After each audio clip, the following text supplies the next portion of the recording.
Continuando então na análise do artigo 300, né, além desta questão regulada no artigo 2º dos momentos em que a tutela pode ser concedida, né, a tutela provisória de urgência, que é essa que nós estamos estudando agora, o parágrafo 3º do Código, ele traz ainda uma outra disposição, né?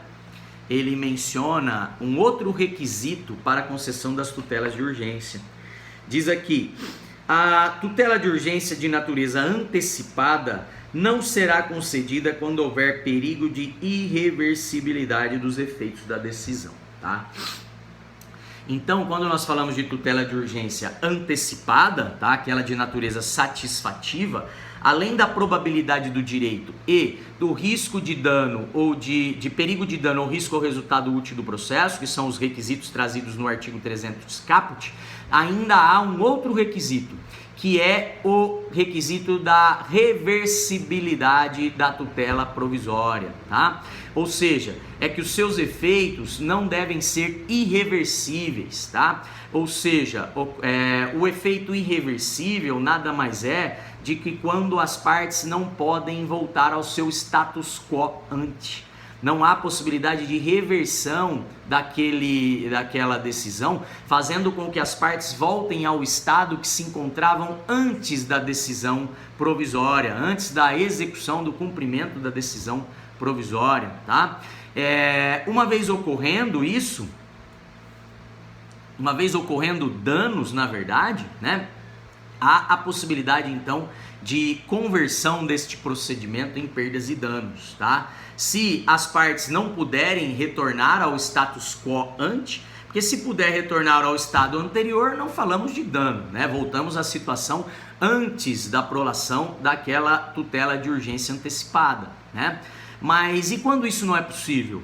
Podem haver perdas e danos, e nesse caso, nos próprios autos, como a gente vai estudar mais adiante, né? Nos próprios autos a parte poderá buscar o ressarcimento destas perdas e danos, tá? Então, é isso que quer dizer o artigo 300, parágrafo 3º, ao mencionar que a tutela de urgência de natureza antecipada não será concedida quando houver perigo de irreversibilidade dos efeitos da decisão.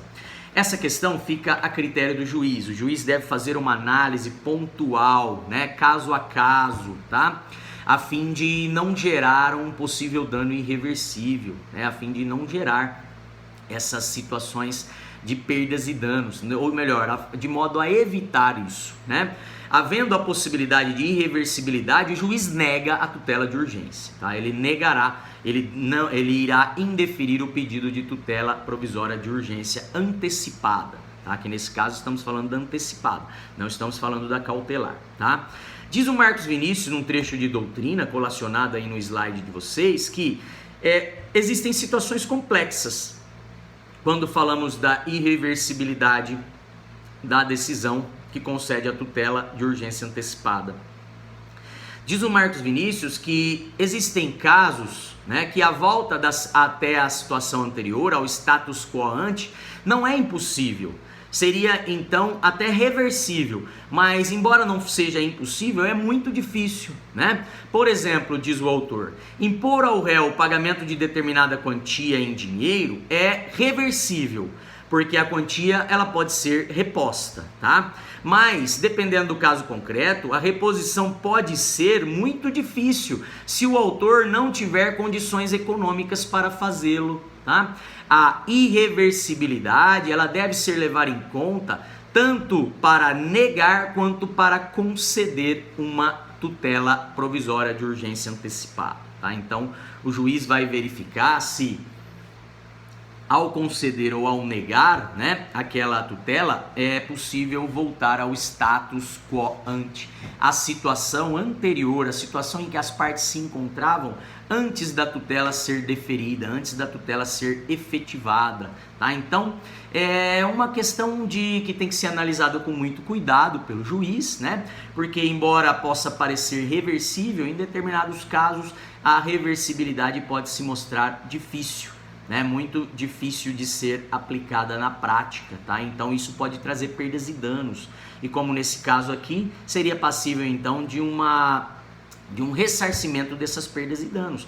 Mas e se a parte, o requerente já recebeu o dinheiro e já dilapidou aquele dinheiro e não tem patrimônio para ressarcir as perdas e danos? Aí temos então uma situação de irreversibilidade. E é isso que o juiz deve evitar e vai analisar em cada caso concreto, ok?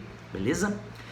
Outro dispositivo que trata da tutela provisória de urgência é o 301 do CPC, né? O 301 do CPC, ele fala o seguinte: a tutela de urgência de natureza cautelar, então veja, agora está se referindo à tutela de urgência de natureza cautelar, tá? A tutela de urgência de natureza cautelar pode ser efetivada mediante arresto, sequestro, arrolamento de bens, registro de protesto contra alienação de bem e qualquer outra medida idônea para asseguração do direito, tá?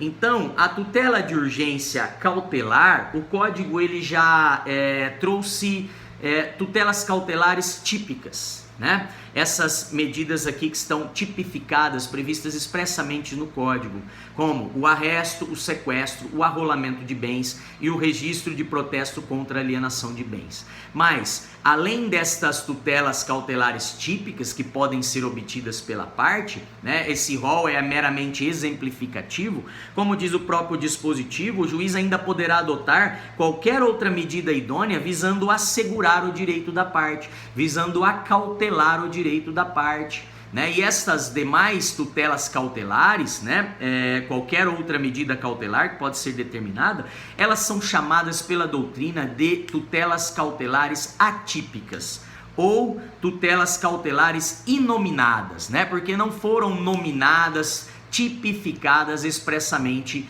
pelo legislador no Código de Processo Civil, tá? E é isso que diz o Marinoni num pequeno trecho de doutrina colacionado no material de vocês.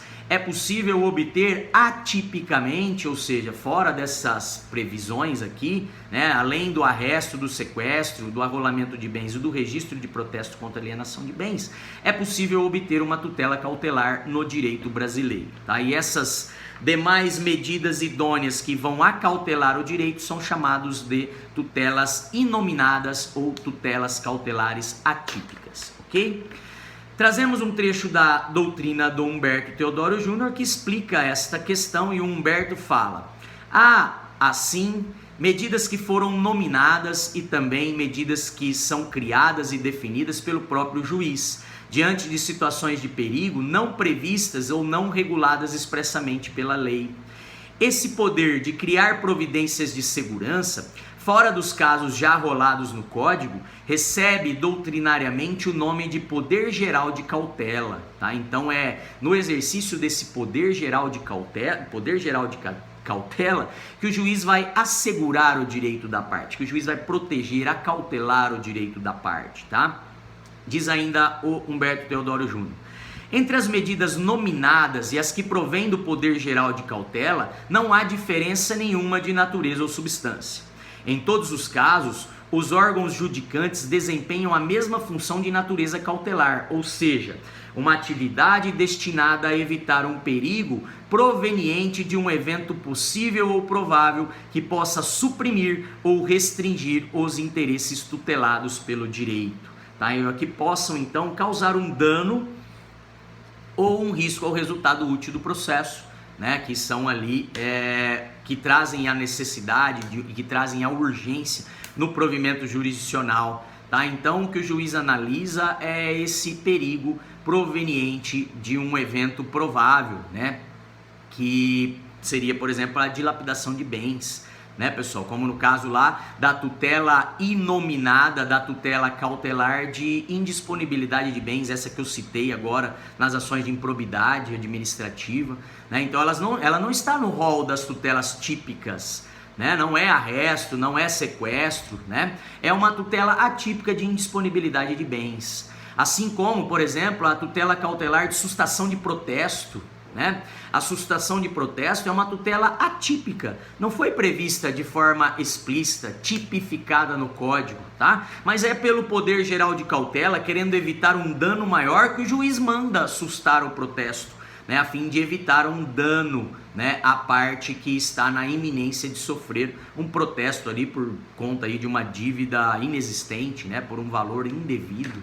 Tá? Então, seriam aí medidas cautelares atípicas, que o juiz concede em cada caso concreto de acordo com o seu raciocínio, considerando o poder geral de cautela, a necessidade ou não de acautelar o direito da parte, de proteger o direito da parte, para que no futuro não ocorra dano ou risco ao resultado útil do processo, ok? E trazemos aí uma jurisprudência, na verdade duas jurisprudências para ilustrar, e aí fechamos aqui o conteúdo da aula de hoje, né, pessoal? Falando das tutelas cautelares atípicas, né? Trazemos dois exemplos aqui, né? Um primeiro julgado do TJ de São Paulo que menciona a cautelar de arresto, pressupostos no artigo 814, era o antigo Código de Processo Civil, né? Arresto de um bem móvel. Diz aqui: inexistência de dívida líquida e certa a justificar o deferimento da cautelar específica. Então, para que haja arresto de bens, deve haver dívida líquida e certa, tá? A concessão da medida de urgência com fundamento no poder geral de cautela do juiz, ou seja, não concedeu o arresto, porque para conceder o arresto deveria haver dívida líquida e certa, e no caso concreto não havia, porém concedeu medida de urgência com fundamento no poder geral de cautela conferido ao juiz. Diz ainda o julgado: admissibilidade, medida cautelar inominada deferida para viabilizar o bloqueio de bens eventualmente encontrados em nome do réu, tá? Então, como no caso da indisponibilidade de bens, a mesmo raciocínio, não tinha uma dívida líquida e certa ainda, não teve uma condenação por a improbidade ainda, né? Mas mesmo assim, pelo poder geral de cautela, o juiz viabiliza o bloqueio dos bens, a indisponibilidade dos bens em nome do réu, né? Diz ainda o julgado: a tutela cautelar não fica restrita às medidas típicas, a essas previstas aqui no artigo 301, tá? Podendo o juiz conceder outras medidas atípicas em nome do poder geral de cautela que lhe confere o CPC, tá? Então, no caso, o antigo CPC, no artigo 798. Agora, no novo CPC, com base no artigo 301, que fala de outras medidas idôneas para asseguração do direito, ok? Depois, pessoal, um outro julgado, né, também do TJ de São Paulo. Primeiro era da 30ª Câmara de Direito Privado, esse é da 2ª Câmara Reservada de Direito Empresarial, que trata de uma questão que discute lá um ato cooperativo, ou seja, uma questão dentro de uma cooperativa, tá? Autorização do cooperado para a cooperativa fazer a venda de sacas de café a terceiros. Inadimplemento do cooperado. Pedido de antecipação de tutela, e diz aqui: então, para entender o caso, o cooperado, ele deixou autorizado que a cooperativa fizesse venda de sacas de café a terceiros. Porém, ele deixou de pagar valores que tinha que pagar para a cooperativa. E a cooperativa entrou cobrando, entrou executando. E pediu para bloquear as próprias sacas de café, né? E diz aqui, então, o rol das cautelares que é aberto, ou seja, é meramente exemplificativo, existem as cautelares inominadas, né? As cautelares atípicas. Diz o julgado que o rol das cautelares é aberto por força do poder geral de cautela do juiz.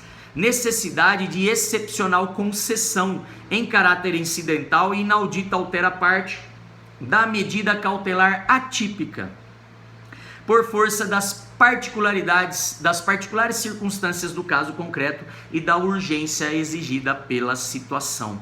Então veja, o juiz ele deferiu uma tutela cautelar atípica, né, de modo em caráter incidental, ou seja, a urgência surgiu no decorrer do processo, sem a oitiva da parte contrária, porque a urgência exigia, a situação exigia, né, e consideradas as peculiaridades do caso, ele entendeu que havia a probabilidade do direito e havia também a urgência propriamente dita, e não havendo uma cautelar típica para essa situação, né, de bloqueios de saca de café, dentro desse processo aberto pela cooperativa em face do cooperado inadimplente, o juiz concedeu a tutela cautelar, tá? Para acautelar o direito, para proteger o direito da cooperativa quanto ao recebimento do seu crédito, ok?